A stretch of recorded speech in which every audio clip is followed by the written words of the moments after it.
Hello guys, welcome back to Dharma Geosphere. Today we'll be discussing on the social geography.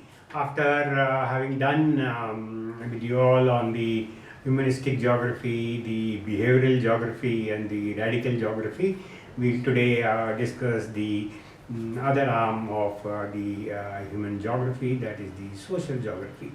Uh, One of the dominant philosophical focus during the 1970s was the raising importance of social geography within the human geography. So it is developed and started to branch off as one of the dominant phases in the human geography, and the study of the social geography involved the social relations in space and the spatial patterns that underpin these relations. So, under the impact of the raising radical thought in both social sciences and subsequently in geography, the social geography became more or less synonymous with the learnings of the human geography. So, in the earlier focus related to the economic efficiency and therefore the economic determinism was slowly but progressively replaced by the social geography. As the perspectives in the social science view the human activity to be culturally encompassed. So in the 1970s, they witnessed a virtual merger of both the social and cultural geography. So there you see progressively the movement of social geography as a branch of geography within the human geography, and the cultural geography as a part of social geography, merging into the social geography as and forming the part of the human geography. So the social geography, but somehow was very different, both in content and approach, and it focused more on the patterns rather than the underlying processes.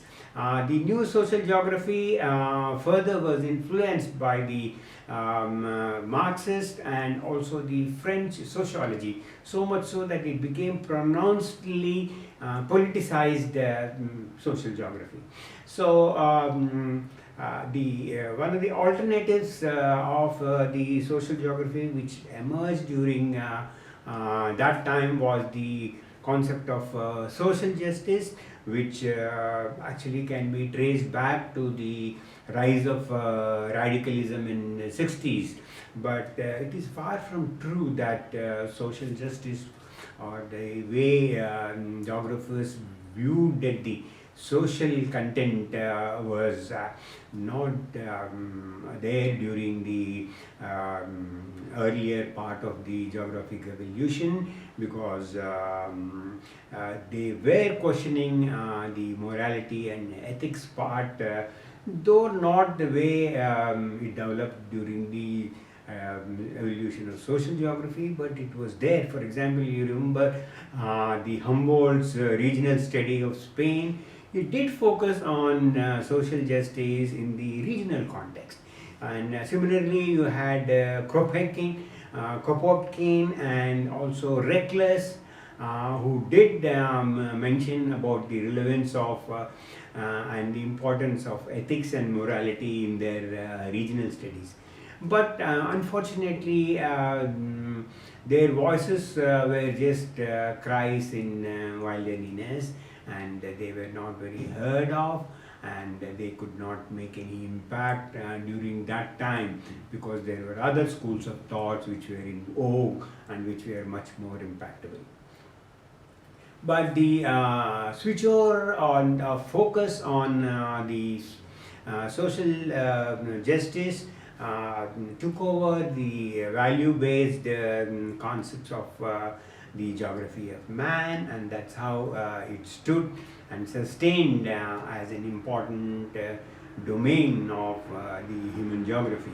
So the focus was now on the set of new procedures, moving away from the quantitative methods to qualitative methods, with the view to emancipate rather than just generalize or predict.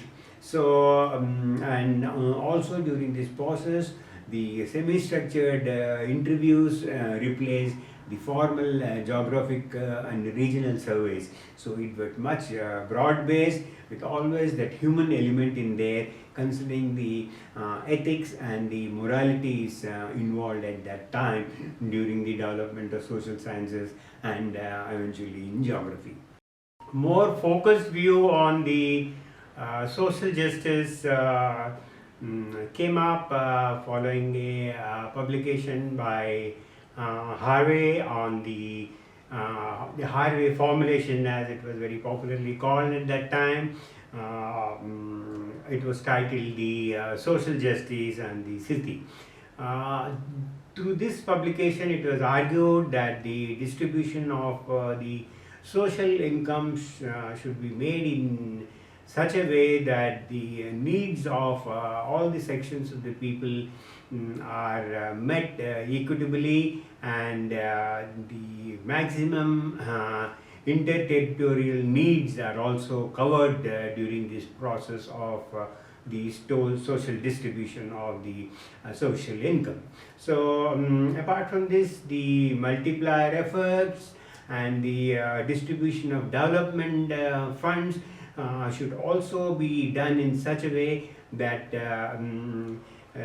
the environmental and other disabilities areas get additional funds and support through this mechanism of distribution of the social income.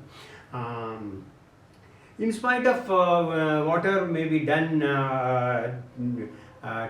through the social geography or the social distribution of the social incomes, questions do arise on the because of the very choice of the decisions taken while doing the distribution, and this the very theory or the theoretical mode of the explanation in way the developmental funds are dwelled and distributed itself is a moral decision.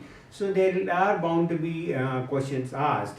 Say, let's take for example 3 cases where we do the distribution of social income at various scales in various places.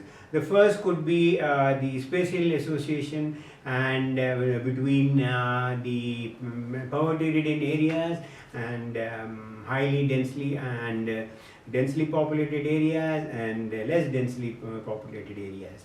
And a second example could be a intercity residential area where the employment opportunities are not so good, whereas those which are away from the city, the employment opportunities may be much bigger. So then what is the kind of decision that is need to be taken, and how people react to that kind of a decision. And the third could be say the operation of markets, particularly with reference to the labor and the housing, which is a very important social commodity for the those who are in the poverty sections of the society. So particularly this housing and labor related to the operation of markets in capitalistic economy needs a very tough decision and a very sensitive decision on how you arrive at a morally acceptable decision to all sections of society. So there is something in every explanation or every decision that is taken, which one will need a moral judgment is something which can be a very difficult task. Similarly, the choice of technique, it could be qualitative, it could be quantitative, it could be a combination of both. So let us go again back to the three examples which I gave, and see in the first, wherein there was this spatial association between the poverty ridden and the population. The blame goes to the victims. In the intercity residential areas and the employment and labor question, the blame goes to the spatial structure of the city, and whereas when it comes to the operation of markets and labor and housing in a capitalistic society, if that example is taken, it all depends on the prevailing mode of production. So each of these questions that come up, there is always a kind of a moral judgment which is taken based on the available explanations and the various factors that need to be looked into, and then a moral decision has to be taken. So during this growth of geography, right from the humanistic to radical to social, and then the concept of social justice, geographers did argue upon that it is not always easy to take a decision for the betterment of society. Whatever decisions may be taken, there will always be some section of the society which will still remain unhappy with that decision, and as it is based on a moral judgment and the explanations available. So now, so this is broadly the framework of social geography. I have given you the essence and important points. Now I'll show you some slides.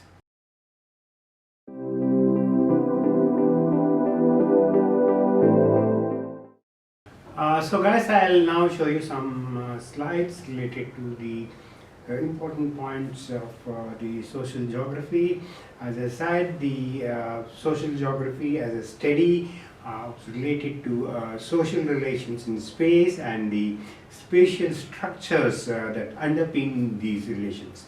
So in fact, in the late 1970s, social geography virtually became synonymous with the whole field of human geography under the impact of the rising tide of the radical thought in social sciences. See, the earlier focus on the economic efficiency and eventually the economic determinism got replaced progressively by the increased emphasis on the role of culture in not only social sciences but also it entered social geography. So, as perspectives in social sciences increasingly view human activity as culturally encompassed, the 1980s witnessed the virtual merger of social geography and cultural geography. Social geography, however, was very different both in content and approach, because it focused on the patterns than on the underlying processes. And then as it got influenced under the Marxist perspectives and the French sociology, it became pronouncedly politicized, and then though we generally trace the geographers' concern with the social justice with the rise of radicalism, but it is far from true that geographers in the earlier periods of the discipline of the evolution of geography were completely indifferent to questions of morality and ethics. In fact, you remember when we were talking about Alexander van Humboldt in his regional study of Spain, he did show the concern for ethics and morality, as well as others like Kropotkin and Reckless, who were also well known to highlight the importance of ethics and morality in their regional studies. But however, their voices were mere cries in the violinians, and hardly anyone took them or these their concepts of the social morality very seriously. However, the focus on social justice, it meant a simultaneous switch over to value-based consideration in pursuit of geography of man. So much so that the focus now shifted towards a new set of study procedures wherein qualitative research methods, one among them was the passive observation and personal reflection, was in vogue and was commonly used as a common theme in all those being a preoccupation with systems of shared meaning. So here the emphasis was on to view it, to emancipate rather than just to generalize and predict as was being done earlier. So that now the semi-structured interviews got now had replaced the formal surveys of the earlier phase during the radical and the humanist phase. So, but a more focused view on social justice emerged with the Harvey's formulations, which were very popularly known at that time, wherein he has written about social justice and the city, wherein he argued a just distribution of social income should be in such a way that the needs of people in each area are adequately met in an equitable manner. That is, the resources should be allotted in such a way as to maximize inter-territorial needs. Other aspects like the multiplier effects, the distribution of development funds, also it was argued that should be made in such a way that the areas suffering from environmental and other disabilities should get an additional help and support so that they catch up with the general standard obtaining across the national landscape. So, as in the case of other professions in the academic work, questions of ethics and morality inevitably arise. Indeed, the very choice of the theoretical mode of explanation adopted is in itself a moral decision. So, for example, let us take three different situations where three different types of explanations and therefore three different types of moral judgment are given, and the reactions could be different based on who are the participants, who are the people concerned, and which are the territorial regions where this developmental activity is taking place. So one approach would be to observe the spatial association between poverty and population characteristics, finding perhaps members of a particular racial and economic groups were concentrated in poverty areas, which could lead to conclusion that there is something about the way of life predisposing them to the poverty. And another would be to observe spatial mismatch between intercity residential areas and the concentration of employment opportunities elsewhere. It can be concluded that probably there could have been a spatial accessibility. And then the third explanation could be found in the operation of the markets for labor and housing in a capitalistic economy, which tends to consign some people to unemployment and poverty and to place many of them in the inner city. So, as you have seen in these three situations, there is something in each explanation, but which one we prioritize involves a moral judgment at the policy level. So, we are relegating responsibility for inner city poverty. The first explanation, blame the victims. The second, the spatial structure of the city. And the third, the prevailing mode of production. So, each of these suggests different solutions. And then changing personal behavior, improving urban planning, and abolishing capitalism. So, if you see it holistically, taking just a moral judgment is something of a choice that an administrator or a policy maker has to take, and wherever such decisions are taken, there are bound to be questions raised by different sections of people. So similarly, there could be the choice of a particular technique of data collection. It could be qualitative, it could be quantitative, but it also involves moral questions. As for example, it was only those moral questions that did not let the quantitative revolution sustain the way it had come up. Of course, there was no human element in it. It went on with trying to translate and transform the quantitative techniques of related to human geography straight away in field without taking into consideration the human element. So even this quantitative or any other multivariate analysis, for example, it also has its limitation, and there is a moral decision taken whether it should go on for regional planning or it should go only for a micro planning or macro planning. So on that, it is important to see the participant observation and the structured questionnaires and how they are asked. So ethics, morality and social justice are now clearly on the agenda of human geography, in spite and in addition to whatever questions that may be coming up on the moral decisions that are being taken. This is evidenced by the several events which had the topic of the social justice in human geography as one of the important brainstorming topics in an event. It was also happening in the sessions. The annual conferences had this as an important topic, and finally there are several publications that followed after the detailed text on geography and social justice by David Smith. So this shows the entire literature and various events, the annual conferences, and all these had the social justice as a part of the social geography within the human geography as an important subject, a topic which was being brainstormed at various places, various events, various conferences, and including the annual meetings of the geography. So it remained, social geography remained as an important integral part of human geography for a long time. It sustained, and it was considered an important aspect as far as human geography perspectives are concerned. So guys, that is all as far as this is concerned. I have given you the essence of what the social geography is. No question has come on social geography like that directly, so you can expect that this is how you basically there is not a question in the previous years. There could be a question on this, could be short, could be a long question, but you have the information, you have the content, you have the main point.